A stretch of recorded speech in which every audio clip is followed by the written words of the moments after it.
Kayak jadi memang sebenarnya workspace dibikin dengan tujuan supaya kita meskipun memang banyak ya ngabisin waktu di depan meja, di depan laptop, itu kita tetap bisa eh, sehat lah gitu ya. Dan nggak ada discomfort yang kita rasain kayak misalkan, oh kok kayaknya gampang linu ya badannya atau kok eee, baru udah duduk lama bangun bentar kok sakit gitu, gitu ya. Oke jadi kita, boleh next dulu ke materinya? Oke, ini dia.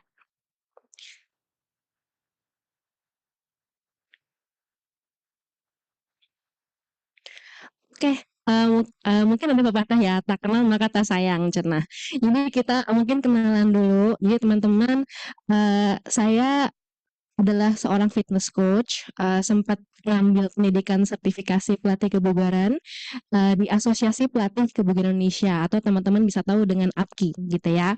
Kemudian, belajar juga untuk, gizi keolahragaan dan, untuk melatih ibu dalam persiapan hamil dan melahirkan, prepostnatal, trainer certifications. Kemudian, dalam perjalanan juga saya juga ada ngambil ini ya untuk pertolongan dasar kecelakaan itu seperti apa pertolongan pertama sih jadi yang lumayan basic aja kemudian sempat tarik ikut workshop juga secara online maupun secara offline ini ada yang dari Dr. Nicholas Suhendra kalau misalkan Bapak Ibu ada yang tahu dari Instagramnya em, belajar soal nutrition soal programming pelatihannya seperti apa. Kemudian untuk saat ini juga saya aktif sebagai seorang mentor di Asosiasi Pelatih Kebugaran Indonesia. Jadi untuk teman-teman yang teman-teman coach baru yang mungkin mau ngambil pelatihan di Asosiasi Pelatih Kebugaran Indonesia, saya juga ada ambil-ambil ya untuk mentoring mereka dalam kurun waktu sekitar 2 minggu. Gitu. Dan sekarang saya juga aktif mengajar di level Indonesia. Jadi memang satu-satunya ya di Indonesia untuk saat ini.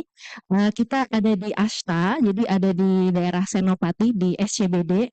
Mungkin kalau kakak-kakak, bapak-bapak, ibu sekalian mau mampir, bisa mampir aja. Di sini kita ada eh, dua jenis servis ya, yaitu ada grup kelas dan juga ada PT. Jadi lebih fokus satu banding satu. Ada juga yang bisa berpasangan gitu. Nanti kalau untuk kita sendiri di level ini kita banyak bergerak di sport performance. Jadi kita memang klien-klien kita itu dilatih untuk lebih improve dari segi sports yang mereka tekuni gitu ya. Kayak misalkan mereka suka padel atau misalkan mereka 10K gitu atau mereka ada persiapan lomba yang lain gitu. Dan kita juga fokus di rehab. Jadi kalau misalkan Bapak Ibu sekalian ada yang mungkin kok saya ada rasa sakit yang misalkan udah lama nggak sembuh-sembuh, kayaknya ada permasalahan sendi yang kayak kurang enak. Nah itu kita bisa coba untuk tangani juga, tapi dengan pendekatan biomekanika dan sports juga gitu. Dan untuk preposnatal trainer ya Bapak untuk Bapak Ibu kakak-kakak yang mungkin punya kenalan atau mungkin um, menarik untuk bisa dicek nih yang mungkin ibu-ibu yang setelah melahirkan atau mungkin yang persiapan melahirkan ini kita juga bisa ada ininya ya ada untuk kita prepostatal trainernya gitu. Oke, boleh next dulu. Kita next ya. Oke, jadi kita langsung masuk aja ke materi kita hari ini. Nah, misalkan nih kakak-kakak, bapak ibu sekalian, mungkin pernah ya kayak misalkan duduk nih lama di depan laptop, di meja gitu. Mungkin udah duduk lama nih kayak gini, misalkan 3 jam, 4 jam. Pernah nggak bangun, merasa nggak enak di bagian sini, atau di bagian punggung bawah, di bagian lower back. Kadang kalau kita lagi banyak ngetik ke laptop misalkan, ada rasa yang nggak enak di bagian bahu. Kadang kalau udah parah bisa ngejalar ke bagian pergelangan tangan juga. Nah, ada yang pernah ngalamin? Atau cukup sering ngalamin juga? Kayak boleh tunjuk tangan mungkin yang pernah ngalamin? Oke, lumayan banyak ya. Jadi mulai ada memang sinyal-sinyal dari badannya nih kalau uh, udah lumayan banyak dan lumayan lama nih duduknya gitu. Jadi kita memang perlu ada bergerak gitu ya. Oke, kita next dulu kalau gitu. Oke, jadi apa sih yang bisa terjadi di badan kita kalau misalkan kita jarang bergerak atau kita mengadopsi pola hidup yang sedentary gitu ya, atau jadi jarang bergerak. Yang jangka pendek dulu, yang paling kita rasain, yang paling gampang lah kita rasain gitu. Yang pertama, pegel, semutan gitu ya. Biasanya kok kayaknya pegel sininya bahunya atau mungkin kok lower back-nya nggak enak gitu ya, kayak kerasa kaku gitu. Yang kedua adalah ini, mudah pusing, sulit fokus, dan peredaran darah nggak lancar. Karena kan kita banyak diem nih di satu posisi gitu ya. Nah, itu yang ngebikin pelajaran kita kurang lancar gitu. Ketika kita jarang gerak, otomatis dan kita juga ngerjain hal-hal yang penting gitu ya. Misalkan kita uh, di depan laptop mengerjakan tugas segala macem. Nah, itu kan hormon stresnya numpuk ya, numpuk tuh kortisolnya gitu. Ini mana ngerjain deadline segala macam gitu kan.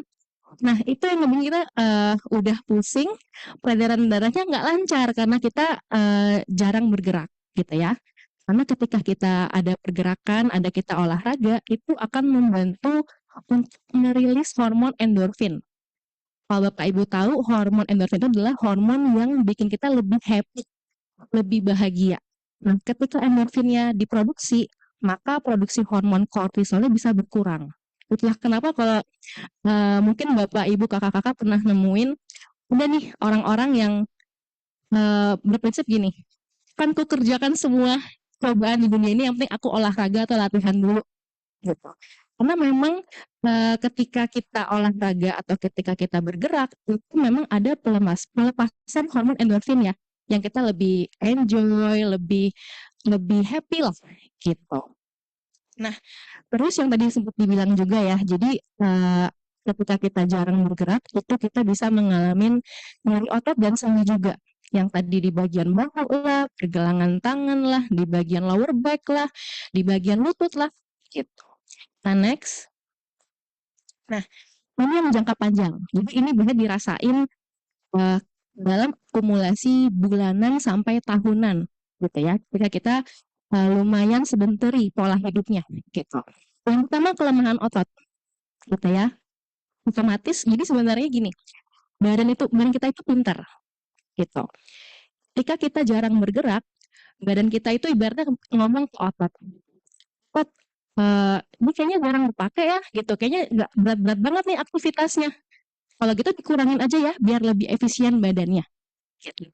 Jadi kalau kita jarang melatih otot kita jarang latihan, otomatis tubuh itu akan mengurangi lah si otomatis yang mengurangi si massa ototnya sendiri gitu karena nggak dibutuhkan, toh aktivitasnya nggak berat kok hari-hari gitu.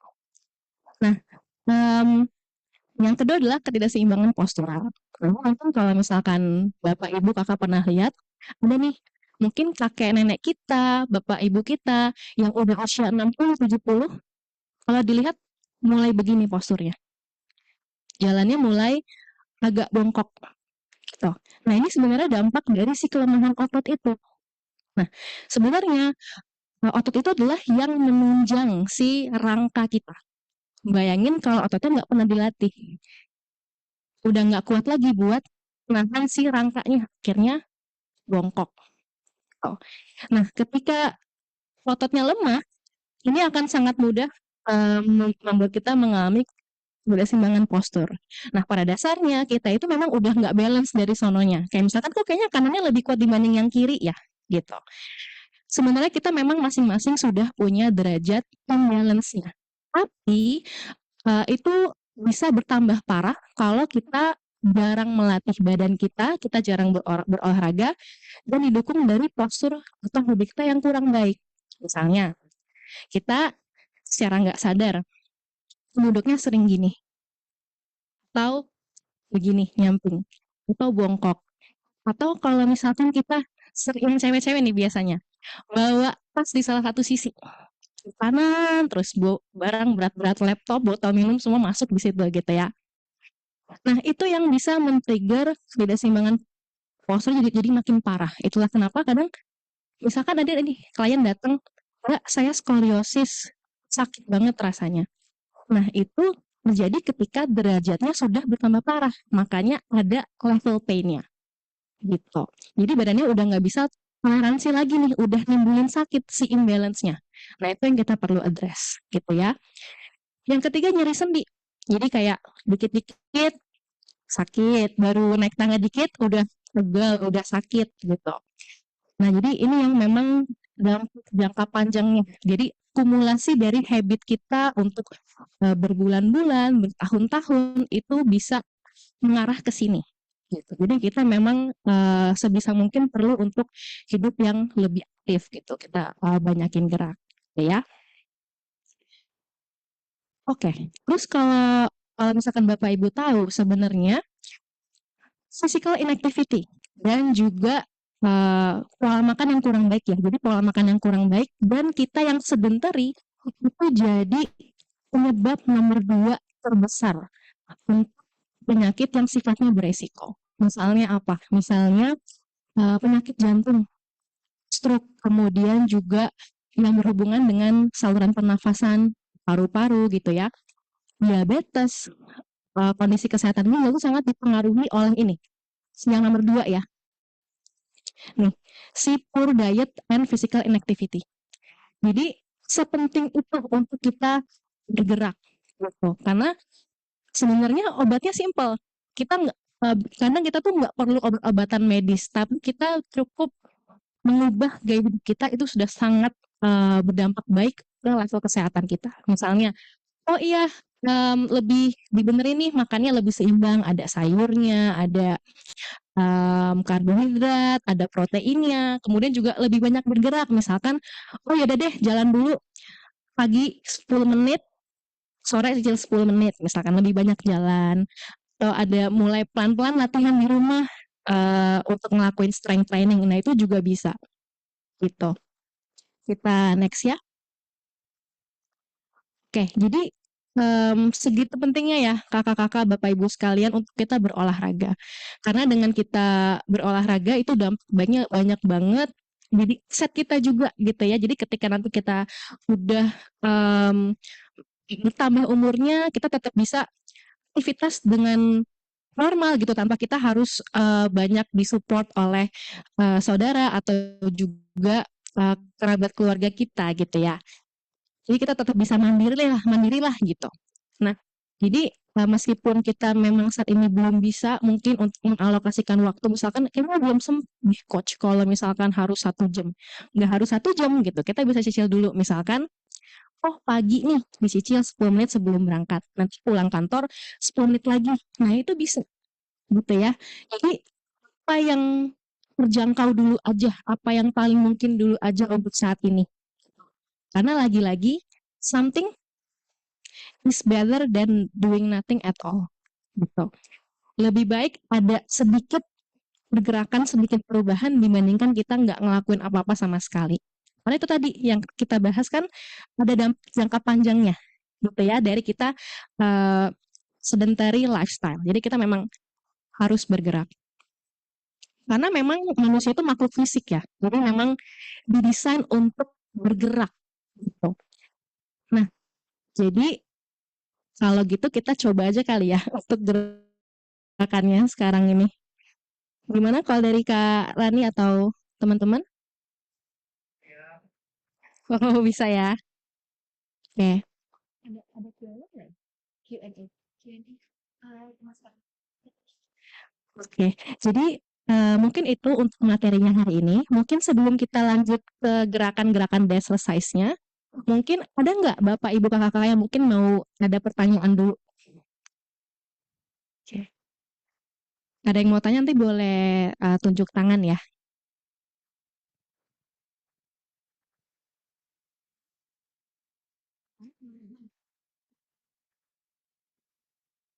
Oh iya, silakan Ibu. Ini mic-nya aku kasih ya. Oh iya, oke.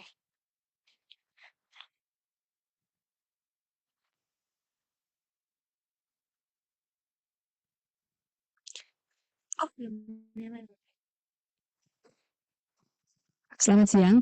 Terima kasih untuk paparan yang tadi sudah diberikan. Pertanyaan saya adalah khususnya ini buat remaja, putri ke atas lah, dewasa ya, kan memang kerjanya tuh banyak kan tugas di kantor ya. Gimana tips untuk seperti orang yang kerja di kantor, dan vitamin apa yang harus dikonsumsi seusia mereka sekitar 30 sampai 40 lah ya. Karena kan mereka kan memang produktifnya itu kan. Terima kasih ya. Oke, terima kasih. Ini dengan Ibu siapa? Sebenarnya dengan Ibu Lydia. Ya, terima kasih Bu Lydia untuk pertanyaannya ya. Jadi tadi Bu Lydia bertanya soal tips yang mungkin bisa dilakukan untuk perempuan-perempuan mungkin di sekitar usia remaja ya, di usia produktif mereka yang mungkin banyak menghabiskan waktu juga di kantor, dan kira-kira ada nggak suplementasi yang mungkin bisa dikonsumsi, untuk disarankan untuk dikonsumsi gitu ya. Oke, jadi sebenarnya kalau untuk olahraga atau kita pertama dari olahraga dulu ya. Jadi sebenarnya kita tetap perlu meluangkan waktu untuk berolahraga atau berlatih gitu. Nah, kadang kalau ada juga orang-orang beberapa yang memanfaatkan jam istirahat kantor untuk mereka sekedar mereka ngumpulin langkah lah, mereka cari steps gitu ya, atau mereka ada juga yang melipir ke pusat kebugaran di perusahaan mereka juga, mereka menyempatkan waktu untuk ya 50 menit, mereka nyicil melakukan gerakan-gerakan strength training gitu atau latihan beban gitu. Ada juga kalau misalkan kita mungkin belum punya akses ke pusat kebugaran, kita juga bisa untuk melakukan gerakan-gerakan yang sifatnya body weight exercise. Kayak misalkan gerakan squat, kita bisa mulai dari chair squat dulu. Bangun, dorong, buang nafas. Ambil nafas dulu, dorong, buang nafas. Itu yang paling gampang, pakai kursi gitu ya. Atau bisa juga dari dinding pakai meja kita bisa ngelakuin variasi-variasi gerakan push up misalkan. Dengan resistance bands juga bisa. Itu kita mulai mencoba gerakan-gerakan strength training yang sifatnya dasar dulu gitu ya. Nah, kalau untuk latihan sendiri mungkin kita memang perlu coba untuk luangkan waktu kisaran di 15 menit dulu sampai 20 menit. Mungkin seminggu sekitar 2 kali dulu nggak apa-apa. Nanti kalau sudah pelan-pelan udah nemu nih nyamannya gimana, pelan-pelan bisa dinaikkan baik dari segi durasi maupun juga dari segi frekuensi latihannya gitu. Jadi memang disempatkan dulu nih untuk seenggaknya bergerak lebih aktif dulu gitu. Tuh. Terus yang kalau misalkan ini kan udah sempat di ini juga bisa untuk dicicil misalkan. Kalau misalkan abis sore pulang kerja belum sempet atau mungkin terlalu hektik, terlalu capek, mungkin bisa paginya gitu di 10 atau 15 menit, 20 menit sebelum siap-siap ke kantor gitu ya. Nah, terus dari perubahan pola makan juga perlu di-adjust sih. Jadi kita memang perlu sesuaikan juga, kita perlu lebih seimbangin lagi. Ada konsumsi proteinnya, ada konsumsi serat dari buah atau sayur-sayuran, lebih banyak minum, kemudian juga ini ya, mengurangi konsumsi makanan yang tinggi gula, terlalu banyak tinggi sodium. Nah, itu kita juga pelan-pelan bisa diatur dari segi pola makannya. Nah, kalau untuk suplementasi, sebenarnya kalau untuk suplemen itu dia kan sifatnya supplementary ya, tambahan. Jadi sebenarnya nggak wajib gitu. Karena kita sebenarnya bisa juga untuk mendapatkan zat gizi itu dari makanan yang kita konsumsi gitu. Kayak misalkan dari makanan-makanan yang kita konsumsi sehari-hari ya, kayak misalkan dari buah, dari sayur, dari protein gitu. Nah, itu ada zat gizinya. Tapi kalau misalkan merasa, oh saya memang makannya agak kurang ini nih, coach, kayaknya memang saya merasa butuh suplemen sih untuk melengkapi kebutuhan gizinya gitu. Nah, saranku bisa coba multivitamin dulu, multivitamin, kemudian juga boleh minyak ikan, itu karena minyak ikan itu bagus untuk meredakan inflamasi yang terjadi di badan, dan kalsium itu bisa dicoba kombinasi antara vitamin kalsium dan magnesium. Kalau misalkan memang dirasa butuh suplementasi gitu. Cukup terjawab, Bu Lydia? Oke, terima kasih Bu Lydia untuk pertanyaannya. Oke, ada lagi mungkin dari kakak-kakak yang mau tanya? Oh ya.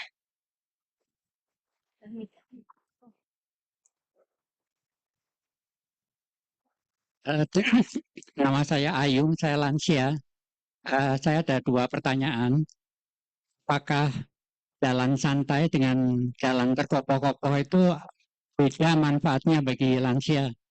Yang kedua, tadi kan Mbak Yuliani mengatakan bahwa olahraga maupun exercise itu lebih baik daripada sedentary ya. Kalau kita bandingkan olahraga dengan latihan beban itu mana yang lebih bermanfaat ya, khususnya bagi lansia gitu. Terima kasih kesempatannya. Tiap hari saya jalan, kalau pagi hari itu kurang lebih 6.000 langkah, tapi jalannya santai. Ya, terima kasih. Oke, terima kasih Pak Ayung untuk pertanyaannya ya. Oke, sebenarnya Pak Ayung loh, 6.000 langkah itu banyak loh. 6.000 langkah itu sebenarnya sama kayak kita nonstop jalan di treadmill ya untuk 1 jam. Jadi itu ya udah termasuk sangat-sangat bagus, dipertahankan aja. Gitu. Nah, jadi kalau awal-awal nyoba sih kita coba jalan santai aja. Coba jalan santai, karena jalan kan badan kita bergerak ya. Jadi mau jalannya santai, mau jalannya cepat, mau jalannya uh, bikin agak lari gitu. Nah itu sebenarnya manfaatnya sama-sama baik buat tubuh karena kita sama-sama bergerak gitu kan. Nah, terus kalau ditanya nih soal manfaat olahraga atau latihan beban gitu ya. Nah, sebenarnya latihan beban itu masuk ke dalam jenis olahraga, Pak Ayung. Jadi, olahraga itu ada 3 jenis ya.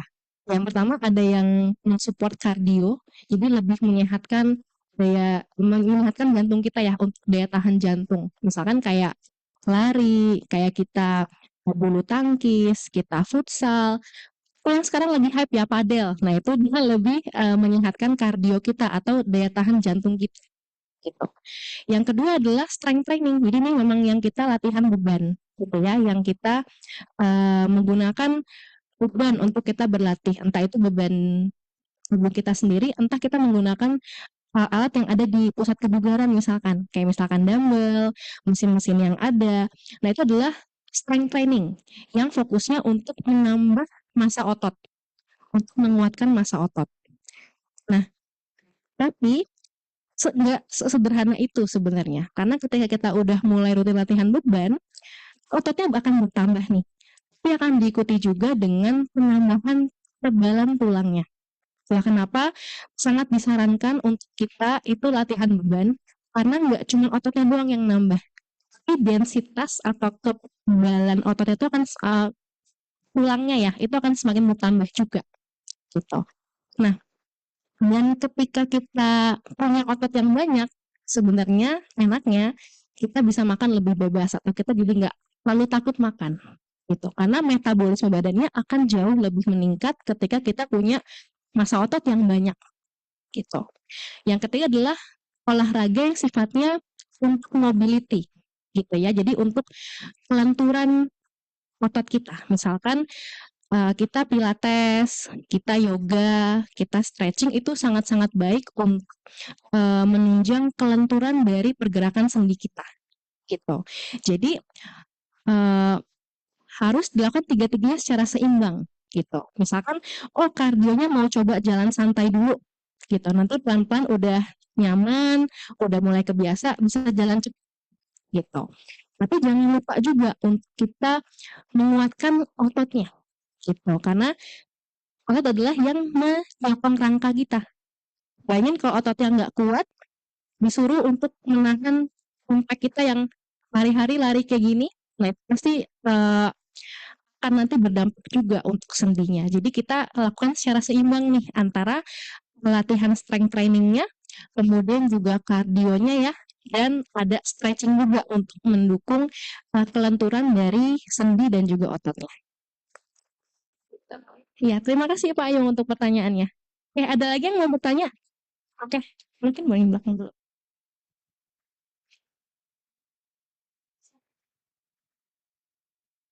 Selamat siang, Coach. Iya, siang. Saya mau nanya perihal kesehatan untuk problem yang sedang saya alami. Jadi saya ini kalau malam susah tidur, Coach. Tidur tuh enggak. Jadi kalau kerja kan capek ya, dari pagi sampai malam.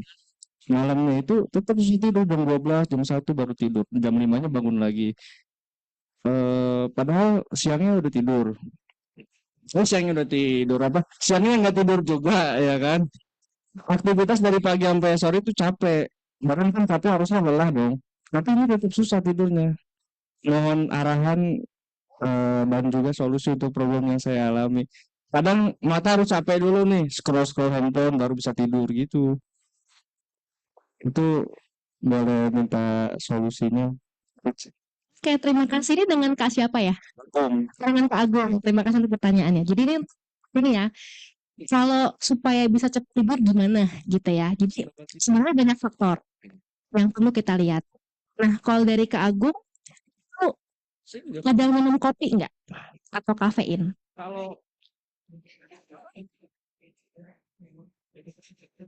kalau kopi pagi doang, pagi doang. Pagi doang ya. Iya, Ada maksudnya tiba-tiba sore ya. enggak udah diantisipasi. Kalau sore udah pasti tahu kan, karena kafeinnya. Ini pagi, Oke. biar nggak ngantuk. Oke, oke, oke, oke. Karena tidurnya dikit kan. Oh, oke.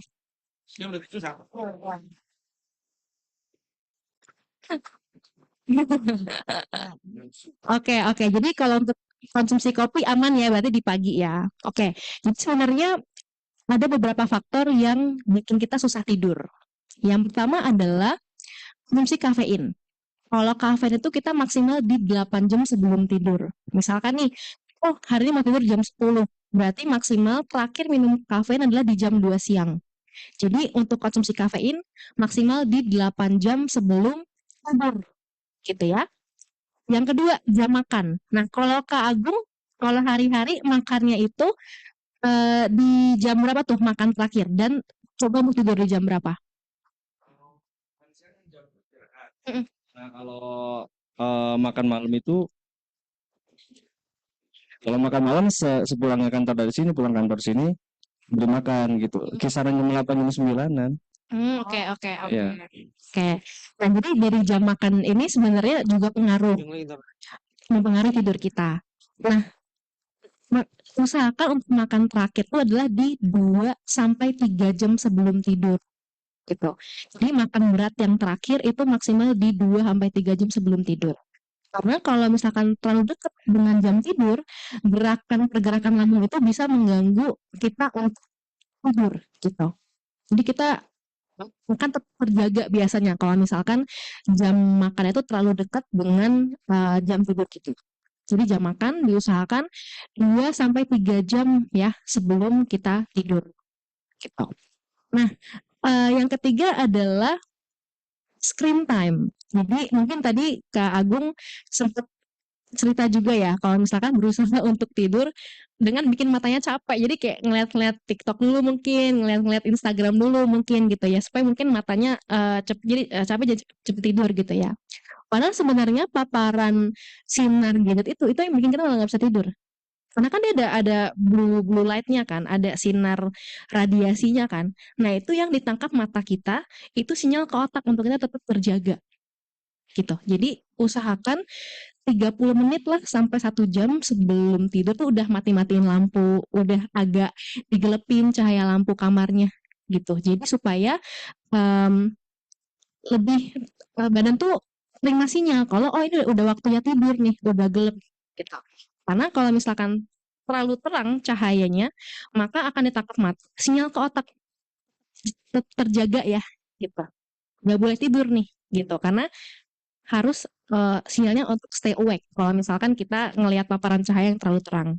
Gitu. Jadi sebisa mungkin 30 menit sampai 1 jam sebelum udah mulai agak digelapin cahaya kamarnya jadi lebih siapin buat tidur aja gitu. Dan ini sih kalau misalkan pagi-pagi itu bisa juga untuk berjemur di matahari pagi nih. Nah ini kayak Kak Agung jarang berjemur ya. Kayak jadi nanti bisa coba nih untuk pagi-pagi supaya nanti badannya itu bisa ngeriset ulang circadian rhythm-nya, ritme tidurnya gitu.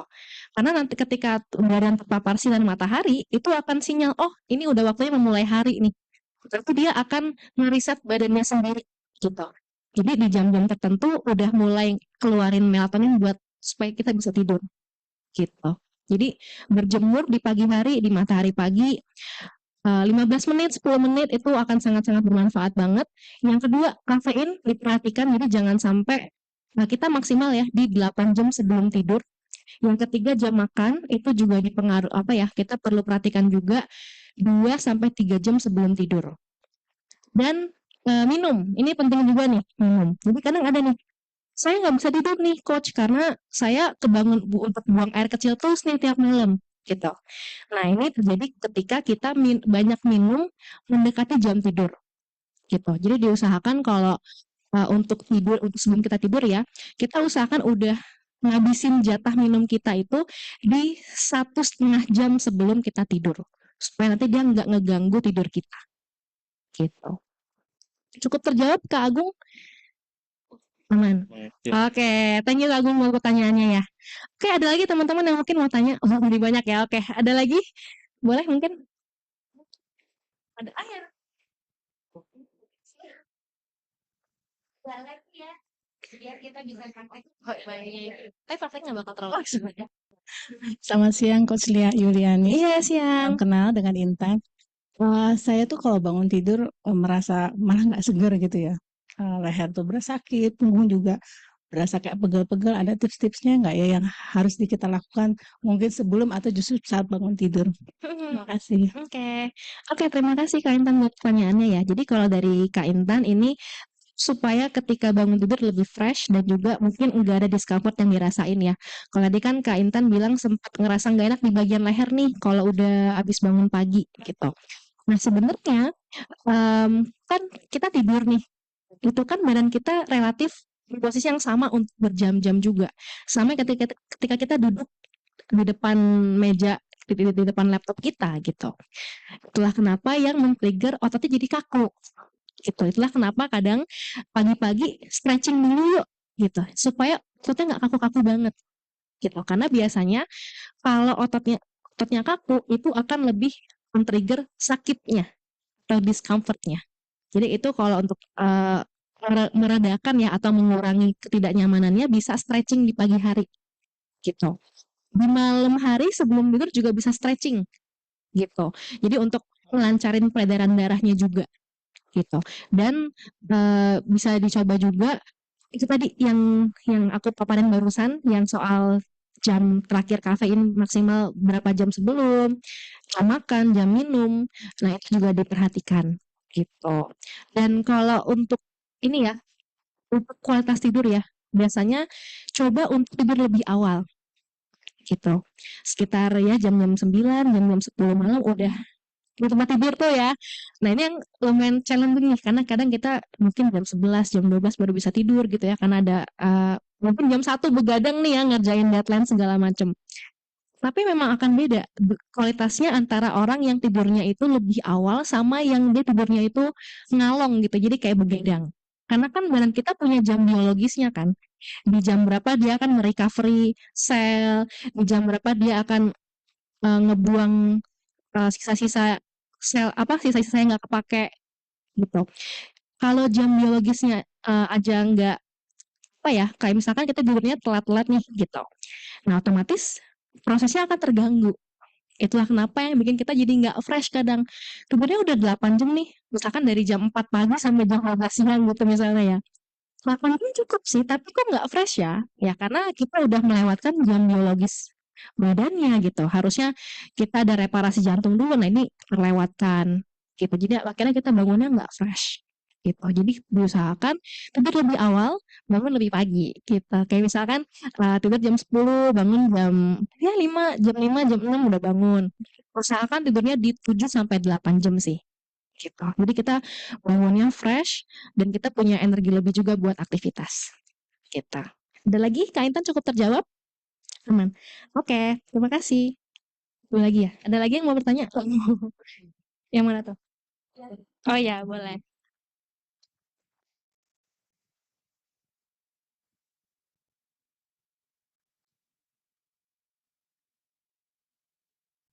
Selamat siang Kak Yuliani, saya Diana Dekom.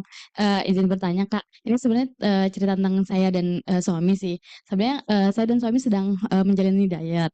Nah, untuk diet ini di 5 sampai 7 kilo per bulan tuh turun Kak, gitu untuk berat badannya. Nah, tapi untuk massa otot sendiri rata-rata di setiap bulannya agak turun atau misalkan pun naik cuma di 0,2 gitu.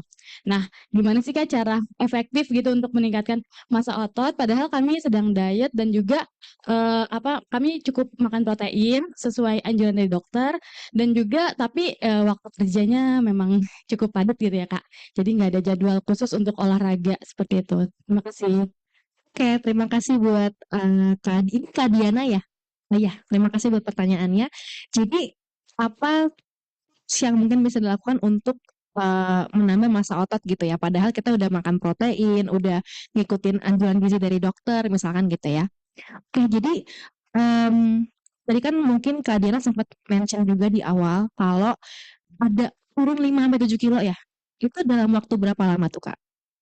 1 bulan, itu turun 5 sampai 7 kilo. Oke, itu cukup banyak ya. Nah, sebenarnya untuk kadar penurunan yang normal itu ya paling banyak di 2 kilogram, di 2 kilogram per bulan.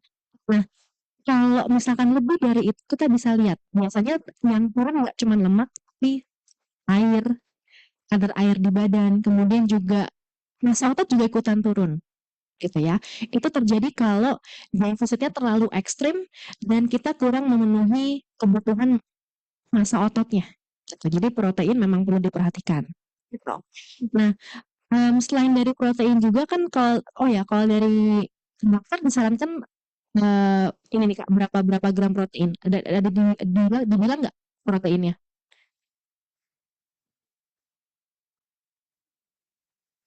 Berarti nggak ada preskripsi untuk per hari makan berapa gram protein gitu ya? Setiap orang beda-beda. Oke, iya. Jadi kalau untuk protein itu sebenarnya tergantung dengan aktivitas. Kalau kita yang dewasa, mungkin orang-orang yang agak sedentar ini, mungkin 0,8 gram sampai 1,5 gram per kilogram berat badan itu cukup untuk mereka yang mungkin nggak terlalu berat aktivitas fisiknya. Kalau untuk orang-orang yang udah ranahnya atlet, udah memang latihannya untuk mendukung performa mereka di cabang olahraga yang mereka sukai, nah itu juga pasti akan beda kebutuhan proteinnya. Kayak saya nih, saya bisa konsumsi sampai 2,3 gram protein per 1 kilogram berat badan. Karena memang aktivitasnya lumayan tinggi. Saya juga ini sih sedikit cerita, saya juga tertarik di cabang olahraga angkat berat atau powerlifting. Jadi memang kebutuhan proteinnya itu lumayan banyak dari mungkin teman-teman yang uh, tidak atau tidak terbiasa untuk latihan yang lumayan sering dan keras gitu. Nah, itu akan sangat berbeda gitu kebutuhan proteinnya. Tapi memang protein itu penting. Jadi jangan sampai kurang gitu. Karena kalau dietnya ekstrim, defisit kalorinya terlalu ekstrim, itu akan mempercepat ototnya turun. Karena memang perlu diimbangin juga latihannya dengan strength training. Strength training itu untuk dia akan menambah massa ototnya juga gitu. Kebutuhan protein dijaga dan untuk defisit kalori jangan terlalu ekstrim gitu. Karena kadang ini sih sedikit berbeda ya. Kadang ada juga yang defisitnya terlalu ekstrim. Kayak misalkan nih kebutuhan kalori saya di 2.500 misalkan. Disuruh diet ke 1.800 atau 2.000. Itu saya udah lemes. Udah ditanya, hah, hah, hah, gitu. Udah kayak nggak connect tuh orang ngomong apa karena udah terlalu kurang banget gitu. Kalau untuk defisit yang cukup acceptable ya, itu bisa 10% dari kebutuhan kalori harian kita. Nanti kita coba kita lihat minggunya gitu. Jadi in total itu per bulan maksimal di 2 kilo. Turunnya itu udah termasuk sangat banyak dan sangat bagus gitu. Cukup terjawab dari Kak Diana? Thank you ya. Oh ya,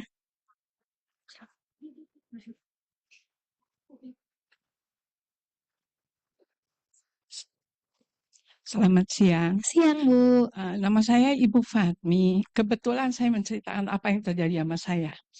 Saya itu kebetulan punya penyakit kaki di dasar kaki itu plantar fasciitis. Jadi saya sudah berobat, terus dokter menyarankan memakai sol khusus dan sudah saya jalankan.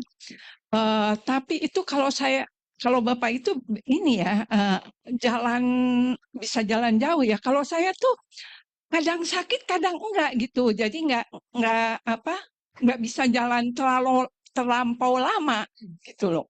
Dan kebetulan saya juga sudah dengkulnya sudah kena pengapuran gitu loh ya. Jadi gangguannya tuh dari dasar kaki juga, dari ini juga, dari lutut juga. Dan saya ya tanya-tanya sama orang katanya eh sebaiknya berenang ya kalau begitu. Tapi apakah cuman berenang itu yang bisa untuk sport seusia saya? Itu aja. Terima kasih. Oke, terima kasih Bu Fatmi buat pertanyaannya ya. Jadi Bu Fatmi ini datang dengan keluhan di bagian telapak kaki sampai ke dengkul ya, di lutut ya, dimana sampai disarankan untuk cuma bisa berenang aja gitu kali ya di ininya ya. Oke, jadi sebenarnya kalau untuk itu kita perlu cek ke fisioterapis dulu. Tuh, karena dari fisioterapis itu akan ngecek nih mana limitasinya gitu. Dan di preskripsi juga mana gerakan yang boleh, mana yang nggak boleh. Mana yang kita bisa lakuin, mana yang kita hindari dulu. Tuh. Nah, sebenarnya nggak cuma berenang aja. Berenang itu bagusnya karena kita nggak ada kontak dengan lantai. Kan di air tuh kita ngapung. Nah, itu nggak ada kontak dengan lantai. Karena kan kita jalan gini aja ya. Itu impact-nya buat lutut itu udah lumayan gede. Apalagi orang yang lari. Mungkin ada orang yang bilang lari dulu aja kalau misalkan mau lebih aktif. Jangan salah, justru lari itu kita ibaratnya numpuin 2,5 kali berat badan kita ke satu kaki kita kalau kita lagi lari. Gitu. Jadi itu bagus sebenarnya berenang. Jadi untuk melatih si daya tahan jantungnya tanpa ada kontak dengan lantai. Karena kan tadi sempat mention juga kalau nggak kuat nih jalan lama-lama atau gampang sakit kalau misalkan kita jalannya lumayan banyak atau mungkin jalannya baru bentar udah berasa nggak enak. Sebenarnya berenang itu direkomendasikan karena dia bisa melatih daya tahan jantungnya. Sedikit banyak ada melatih otot juga, tapi dia mengeliminasi kontak dengan permukaan lantai gitu. Tapi sebenarnya sangat disarankan untuk strength training juga. Gitu. Tadi kan kita akan lihat dulu nih kondisinya seperti apa. Dan kita akan mulai dari yang regresi dulu gitu. Gerakan yang kita ada gerakan dasar nih. Nah, kita lihat kalau gerakan dasar masih nggak nyaman, kita turunin level kesulitannya. Sampai nyaman dulu, udah biasa, udah mahir, udah nggak ada sakit. Pelan-pelan kita progresiin gitu. Karena itu tadi strength training itu dia sangat bagus untuk meningkatkan massa otot ya. Dan dia akan mensupport pergerakan sendinya juga gitu.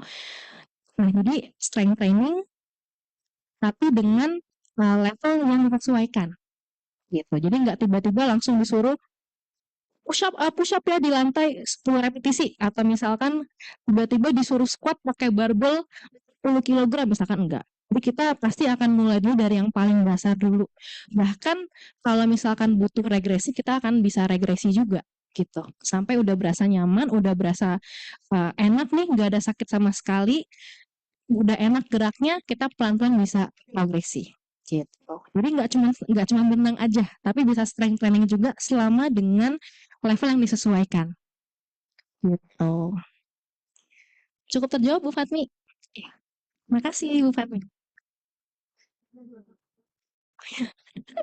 Ya.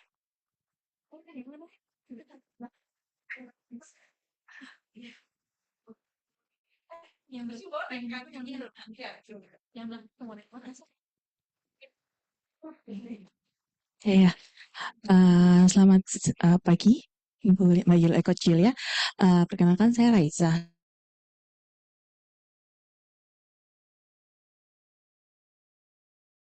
Kan hampir sangat jarang kena matahari ya.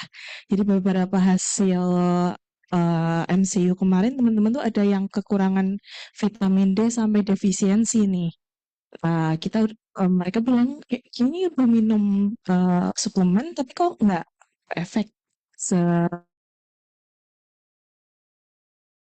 apakah suplemen ini udah cukup atau tetap kita harus ada exposure terhadap matahari?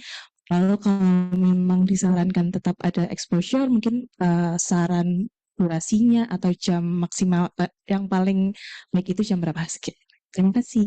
Oke, terima kasih dengan Kak Raisa ya. Oke, jadi kalau untuk defisiensi vitamin D ya. Jadi sebenarnya untuk vitamin D itu kita bisa tingkatkan jumlahnya baik dari suplementasi yang kita konsumsi ya. Kayak misalnya mungkin ada sekarang yang vitamin D berapa miligram gitu. Terus juga berarti dari pola hidup sehat juga. Jadi dari makan makanan itu kita memang sebisa mungkin lebih memprioritaskan yang rendah olahan gitu. Rendah olahan itu maksudnya adalah kita makan makanan yang nggak berubah wujud aslinya gitu. Kayak misalkan daging sapi, kayak misalkan ayam ya udah ayam yang kita tampil kita lihat oh misalkan ayamnya dibakar atau dipanggang atau dibikin pindang misalkan. Enggak yang dibikin bakso sosis. Nah itu dia udah merubah wujud aslinya. Udah tinggi olahan, tinggi sodium, tinggi lemak yang kurang baik juga, lemak jenuh biasanya gitu ya. Jadi dari pola makan memang kita perlu adjust juga lebih seimbang antara protein, dulu protein karena itu penting banget untuk recovery badan kita. Ibaratnya kalau kita bangun rumah, protein tuh kayak batu batanya lah gitu. Dia emang fondasi untuk recovery sel, untuk regenerasi sel-sel gitu. Itu protein dulu. Yang kedua, mulai serat nih. Serat itu dari buah dan sayur, itu diusahakan juga dan minumnya. Banyak kadang kita juga agak kurang nih minumnya karena kita mungkin banyak udah konsumsi kopi lah, kita udah banyak konsumsi milk tea lah, akhirnya kita jadi melupakan yang esensial yaitu air putihnya untuk hidrasi sel-sel kita juga dan mendukung kerja lambungnya juga. Kalau misalkan serat yang nggak cukup, pasti juga kita akan susah. Akan ada masalah pencernaan lah gitu biasanya. Jadi harus dicukupi dengan kebutuhan serat dan juga kecukupan cairan hidrasinya. Itu yang dari nutrisi dulu. Suplemen, kalau misalkan memang perlu, boleh konsumsi gitu. Nah, selain itu juga dari matahari ya. Matahari kita dari latihan juga berolahraga itu akan menambah produksi vitamin D-nya kita gitu. Nah, kalau untuk berjemur itu bisa di pagi-pagi hari ya sekitar jam 7 setengah 8 itu mataharinya masih matahari yang baik gitu ya dalam tanda kutip gitu. Karena kalau misalkan udah jam 10 pagi ke atas itu udah mataharinya itu udah beda lah gitu. Kalau untuk berjemurnya cukup di 10 menit minimal 10 sampai 20 menit gitu. Cukup terjawab untuk Kak Raisa ya? Oke, sip.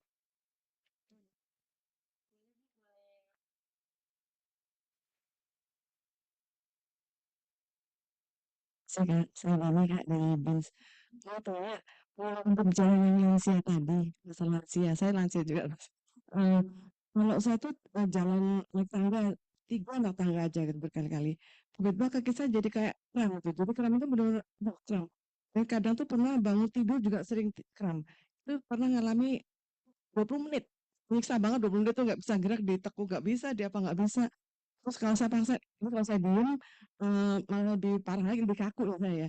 Jadi saya paksain jalan untuk ini. Tapi ternyata begitu jalan agak ada lompatan dikit, langsung saya jadi kayak terkilir gitu, kayak ketarik sampai punggung gitu. Itu solusinya gimana Kak? Terima kasih ini dengan Bu Ini saya dulu. Fani ya. Iya. Oke.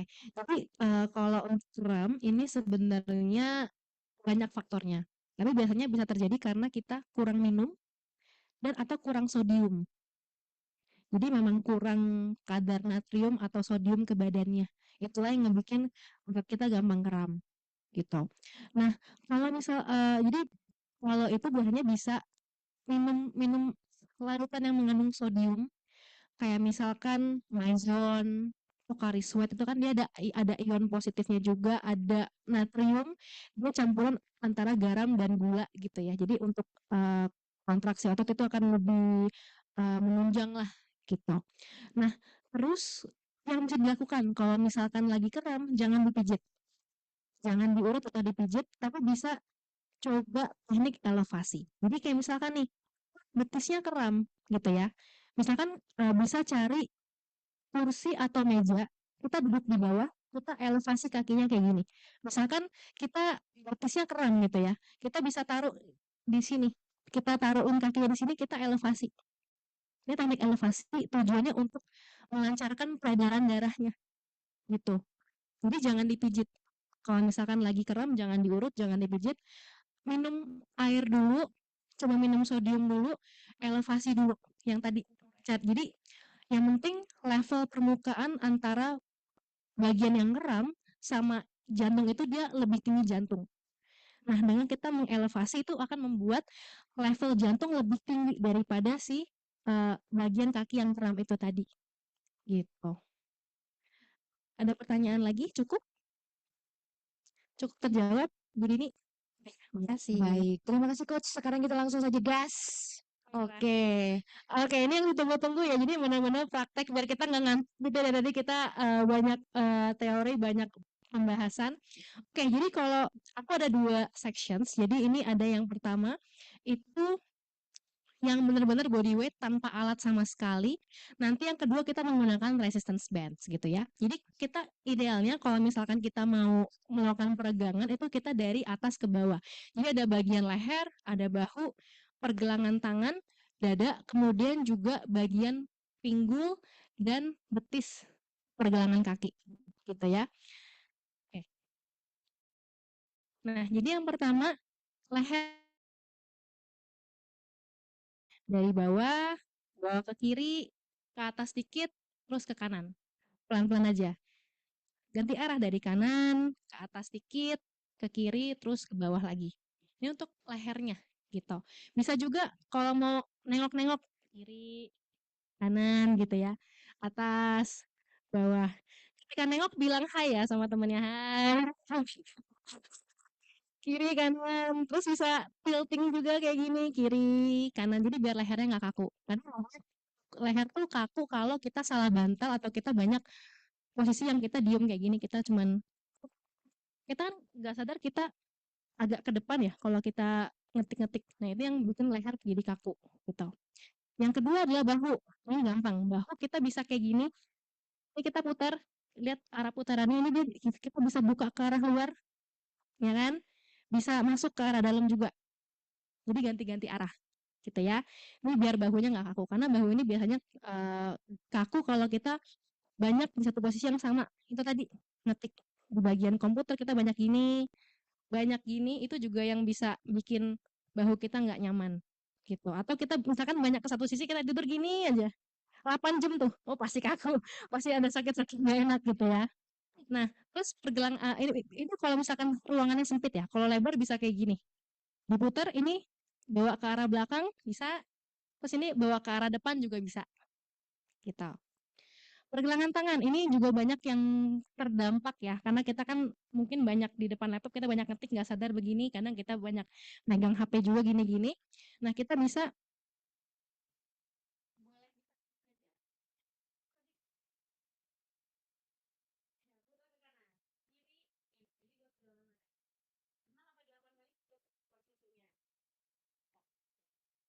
nah itu tadi yang pergelangan tangan simple terus bagian dada nah, dada ini kita kalau misalkan bapak ibu nggak sadar kita banyak duduk kita banyak mengaparkan diri kita itu ke posisi close chest jadi kayak gini nah ini kan dadanya udah nutup tuh close chest close posture nah kita mau ngebuka si apa namanya postur dadanya caranya kita bisa bikin circle kayak gini jadi boleh di depan kayak gini bikin juga strip kecil tapi tidak baik ya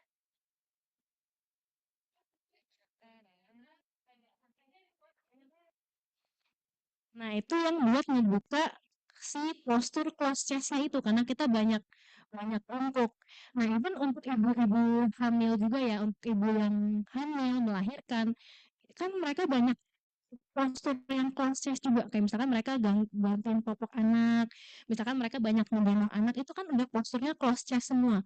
Jadi kita mau melakukan gerakan-gerakan yang sifatnya untuk chest opener atau membuka si rongga dadanya supaya dia nggak close chest. Karena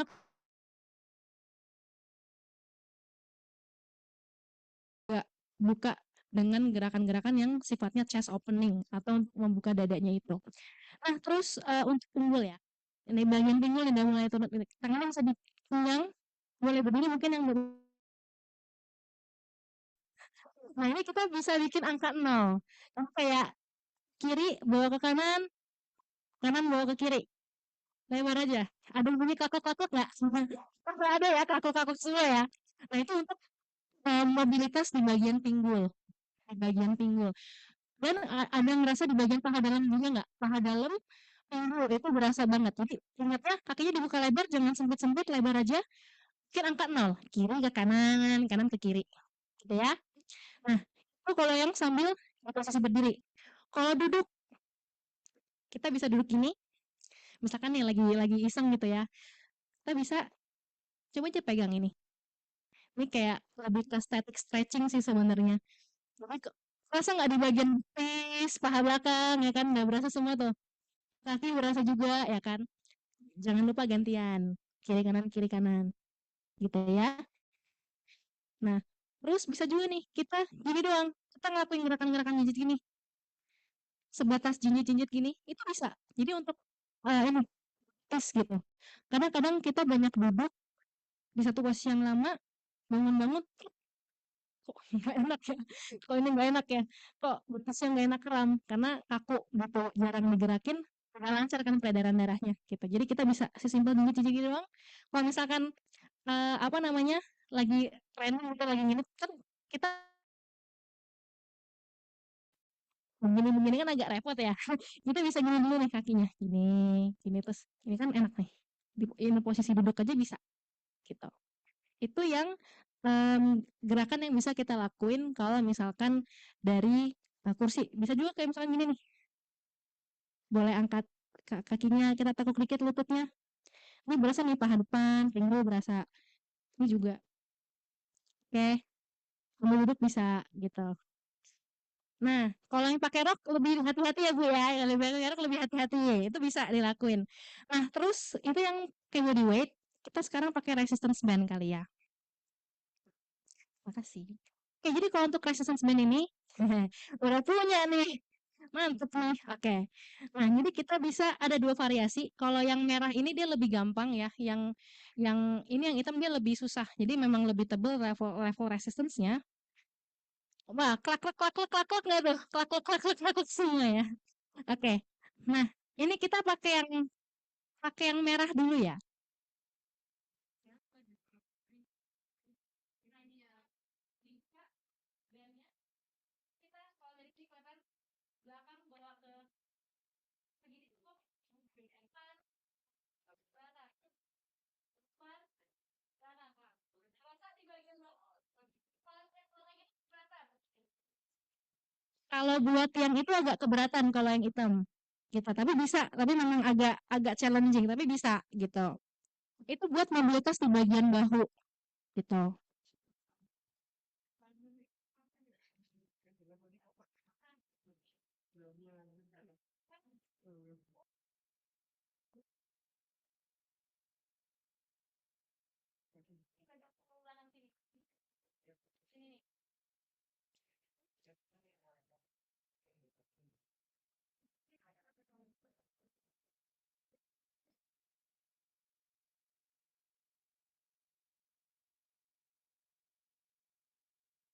Nah, itu namanya gerakan bend pull apart. Itu dia untuk bahu bisa sama untuk bagian scapula atau tulang belikat punggung gitu. Nah, kalau misalkan mau kreatif dan ada alatnya boleh disangkutin juga ke sini ya, ke tiang yang bisa disangkutin bisa nih. Gitu.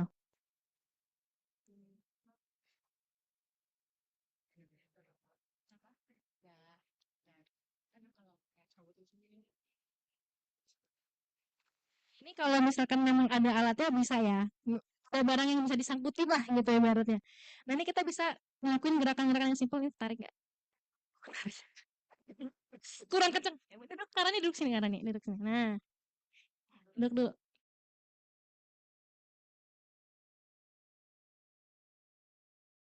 Ngelatih, disangkutin aja dulu bandnya. Ini untuk bagian punggung, sayap, ini bisa juga. Inhale, inhale dulu waktu menarik, terus buang nafas waktu narik. Gitu ya. Jadi ini memang apa namanya untuk punggung, belikat, sayap gitu. Bahunya jangan kaku, bahunya dibikin rileks dulu. Terus tarik. Oke, ini bisa. Apa lagi ya, Bu? Saya mikir dulu. Oke. Terus kita juga ada namanya gerakan shoulder dislocation and relocation. Tenang, ini emang namanya agak serem tapi nggak bikin ini ya, nggak bikin dislok beneran ya. Tapi emang namanya begitu.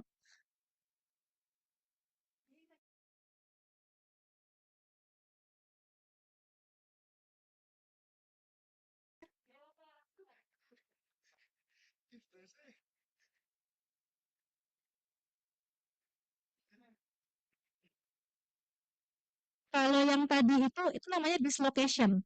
Kalau yang relocation kita gain ke dalam. Jadi kayak gini.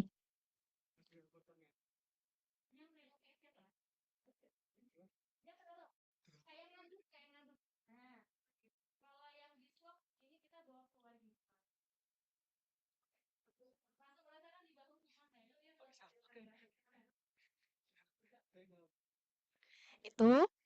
Terus kalau misalkan buat ngebantu stretching, kadang ada juga loh orang-orang yang pakai si band hitam ini buat stretching di bagian kaki. Jadi bisa disangkutin nanti di kaki, terus nanti tarik, boleh agak ditarik sedikit si bandnya.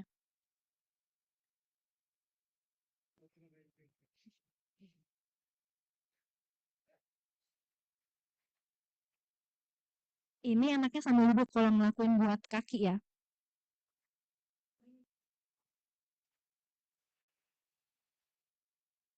Sangkutin di bagian si telapak kaki. Oh, boleh gini. Berasa betis, paha belakang, pinggul berasa. Ganti ntar kalau udah ntar mencong sebelah. Jangan lupa ganti ya. Nah, ini bisa. Bisa.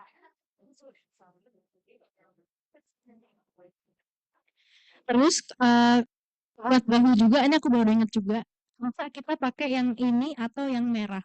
Nanti kita bisa coba ya. Ini agak ribet, kita bisa agak banyak ngelip si bandnya. Boleh. Boleh kayak gini. Nah, ini kita masukin gini. Boleh nyari meja, kalau misalkan ada meja, kursi boleh. Kalau nanti prakteknya ya. Ini teman-teman, coba. Ini bisa disangkutin di sini. Agak mundur dikit, Bu. Nah, gini. Terus ini kita bisa agak engage, buka keluar. Bahu berasa bagian itu juga bisa. Terus kalau misalkan buat bagian kaki ya, selain yang tadi ditunjukin. Selain yang tadi ditunjukin bisa juga dibikin masih kayak gini juga. Kita ngelakuin crab walk. Kayak fitting ya, kayak Mr. Crab ya. Kita bisa kayak gini. Ini kanan. Kayak Mr. Crab ya.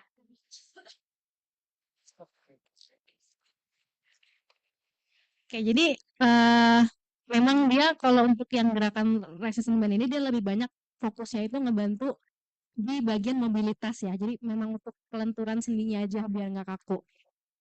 Kalau yang tadi ditarik di sini, yang tadi disangkutin di kursi itu bisa juga untuk ngelatih punggungnya sedikit lah untuk di masa ototnya gitu. Terus kalau band juga ya.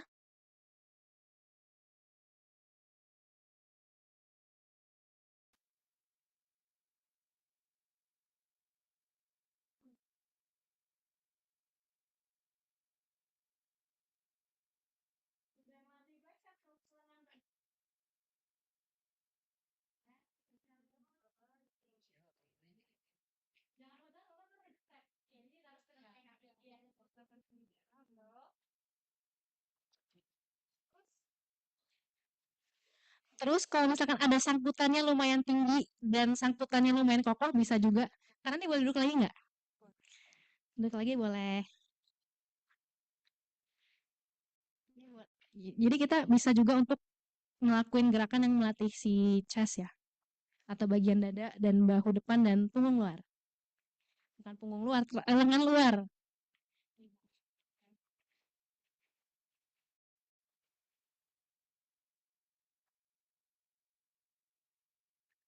yang kanan dulu deh. Ini tegaknya. Udah berasa nih dada, bahu depan, lengan luar. Nafas dulu, buang nafas. Nafas satu balik, jawaban buang nafas. Ganti-gantian.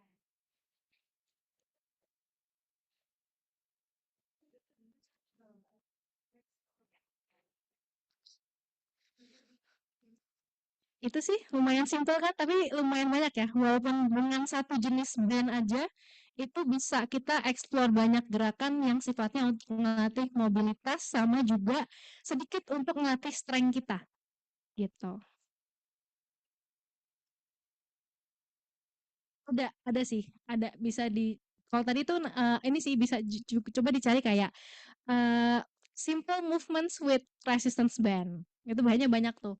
Kalau itu tuh memang ini yang beberapa aja yang aku sebutin yang apa namanya bisa dilakukan gitu. Yang penting-penting sih, yang lumayan major gitu. Ya, harusnya ada sih. Harusnya. Banyak kok sumber belajar juga ini ada harusnya. YouTube ada, TikTok ada. Oh, yang belum launching, Bu. Belum diproduksi kayaknya. Nanti kita coba mungkin kita bicara ya dengan nanti kita bikin ya mungkin itu bisa dibicarakan lah gitu. Gitu. TikTok. Oke. Jadi itu memang lumayan simple prakteknya. Satu alat aja bisa mencakup banyak gerakan yang sifatnya ke mobilitas sendi ya, sama melatih strength-nya gitu. Kalau yang ini memang dia lebih berat, jadi memang dia agak lebih susah ditarik. Kalau yang ini, gitu.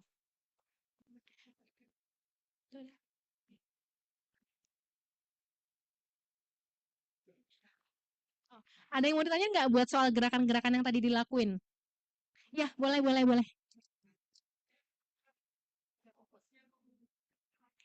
Punggung. Oke.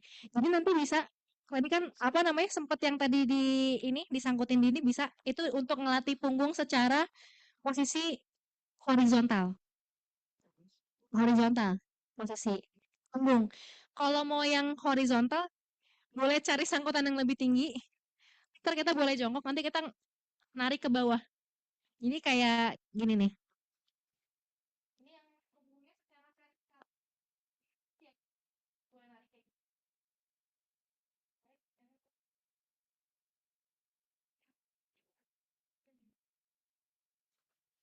Ada lagi yang mau ditanyain mungkin yang mau dikonfirmasi? Oh ya. Bedanya yang merah sama yang ini kilogram tarikannya. Kalau yang hitam dia lebih berat resistance-nya. Kadang lebih susah. Kalau yang ini kita bisa lebih gampang nariknya gitu. Support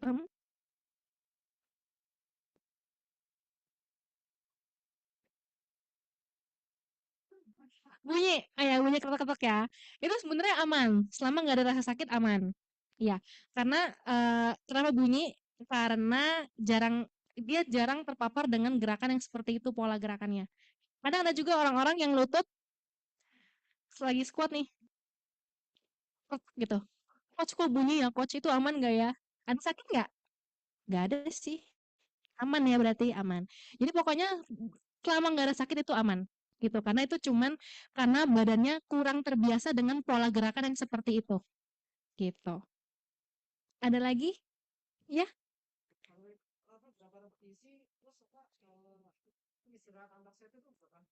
Oke, jadi kalau ini dilakukannya itu bisa sekitar 8 sampai 12 repetisi.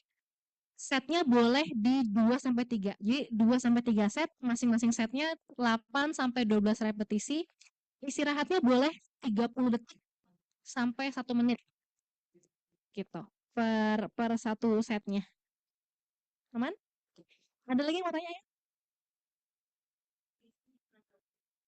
Oke, nah kalau untuk itu kan sendi ya. Kalau ketika kita mau fungsi kerja lututnya, kita harus menguatkan otot di sekitar dan pinggul dan kaki gitu. Aku gara-gara kakak nanya, aku jadi kepikiran juga. Kita bisa lakukan gerakan ini. Kak, aduh, sini lagi. Takut ketarik kan.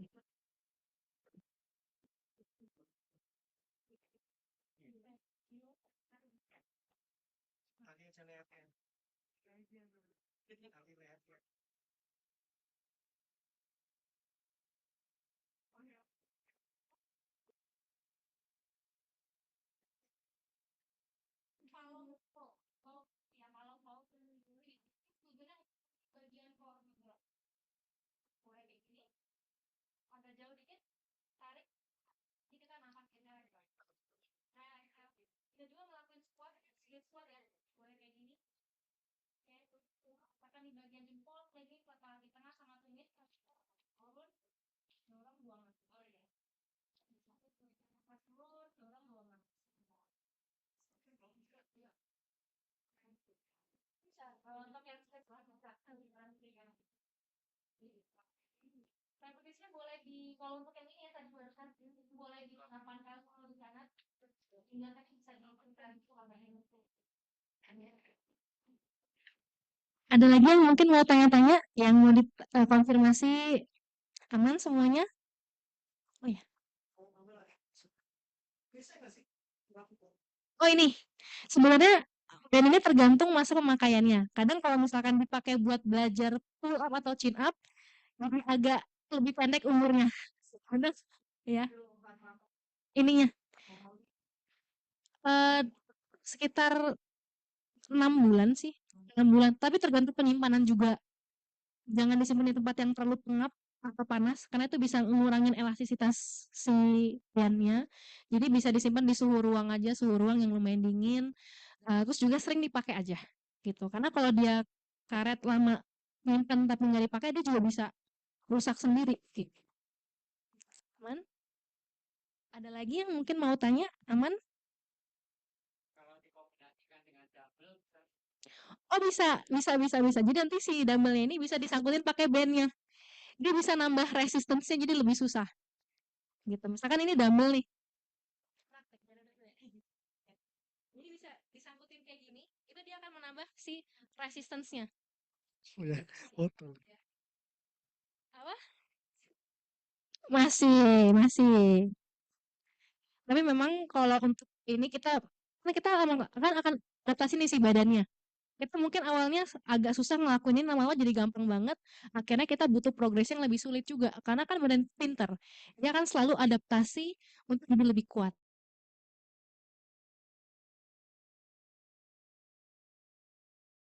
Nambah resistance-nya ini juga bisa. Gitu. Kayak misalkan disangkutin nih, bentar ya. Ada dua kok. Dua ini enggak. Oh, di depan nih. Ini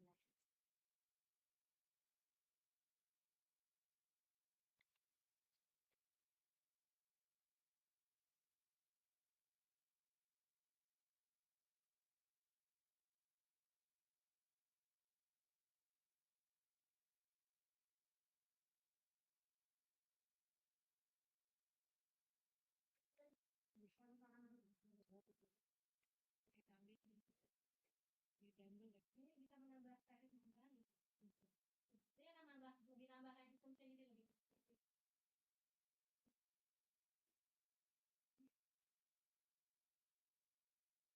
Ya, bisa. Boleh sekilo dulu cobain nanti kalau udah dumbbellnya boleh bervariasi, boleh sekilo dulu nanti kalau ternyata gampang, pelan-pelan bisa naik. Kenaikannya maksimal di 1 sampai 2 kilo gitu. Jadi jangan langsung udah 1 kilo nyoba yang 10 kilo gitu. Jangan cepet-cepet. Jadi kenaikannya bisa 1 sampai 2 kilo dulu, yang penting tekniknya bagus dulu.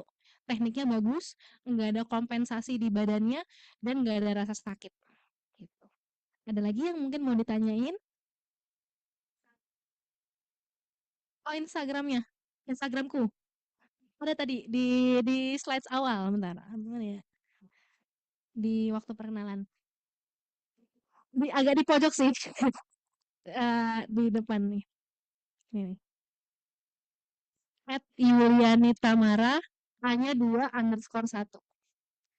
Itu di situ aku banyak bikin konten edukasi tapi kolaborasi dengan Level Indonesia juga. Jadi mungkin banyak memaparkan ini sih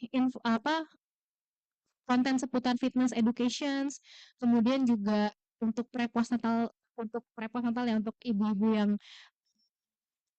persiapan melahirkan, untuk sesudah lahirannya seperti apa, dan juga isu-isu yang lumayan related dengan perempuan, kayak misalkan siklus menstruasi, PCOS, kemudian juga menopause itu juga akan banyak dibahas gitu di konten kolaborasi dengan Level gitu. Ada lagi yang mungkin mau bertanya lagi? Ya.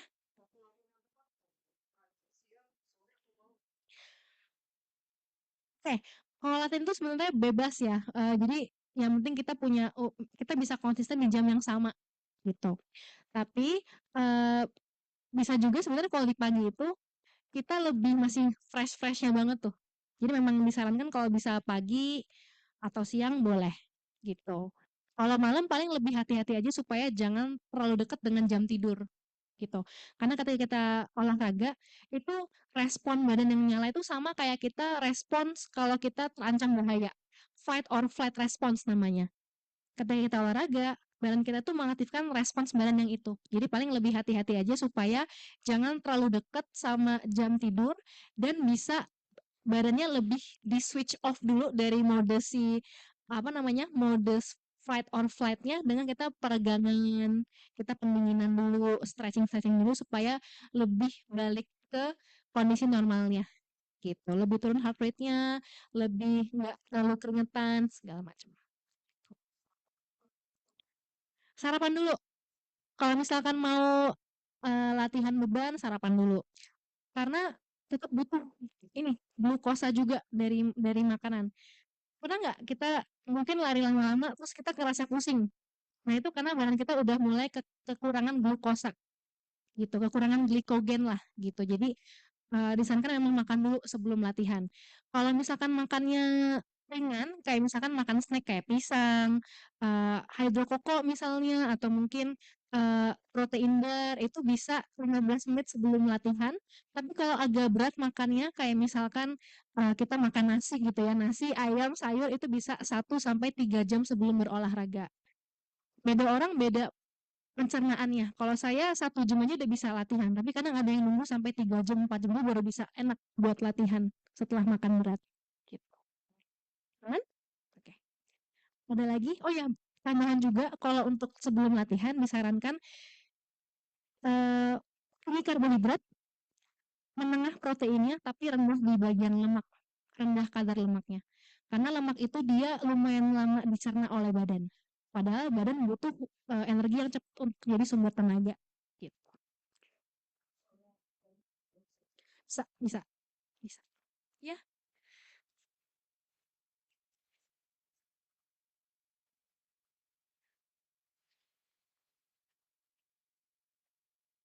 Oke, kalau misalkan garam dan natrium ini kita bisa dapetin dari air kelapa, itu bisa air kelapa.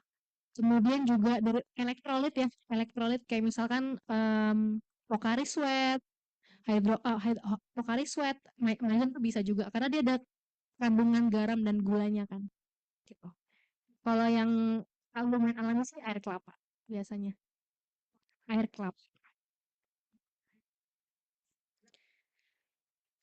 Bisa sih, tapi enak nggak gitu? Maksudnya bisa menikmati nggak gitu? Karena kan kadang orang-orang, nggak mau lah, nggak enak gitu, aneh rasanya gitu. Bisa juga kalau misalkan memang itu yang terjangkau itu juga bisa dilakuin. Tapi paling hati-hati aja, kadang kan kita nggak tahu ya. Mungkin menurut kita dikit tapi ternyata itu sodiumnya banyak banget gitu. Kalau kita mengonsumsi ada label nutrisi kayak misalkan kita hidrokoko itu kan ada tercantum tuh natriumnya berapa miligram. Itu jadi lebih lebih terukur aja gitu. Bisa air kelapa apa aja boleh, air kelapa biasa, air kelapa hijau juga bisa.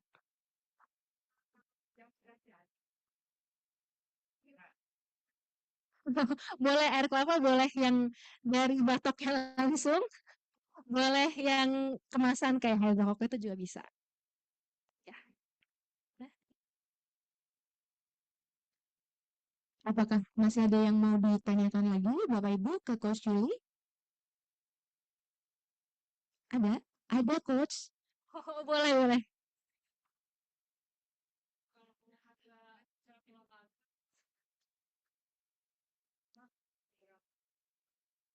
Oke, kalau olahraga itu berapa maksimalnya sebelum tidur?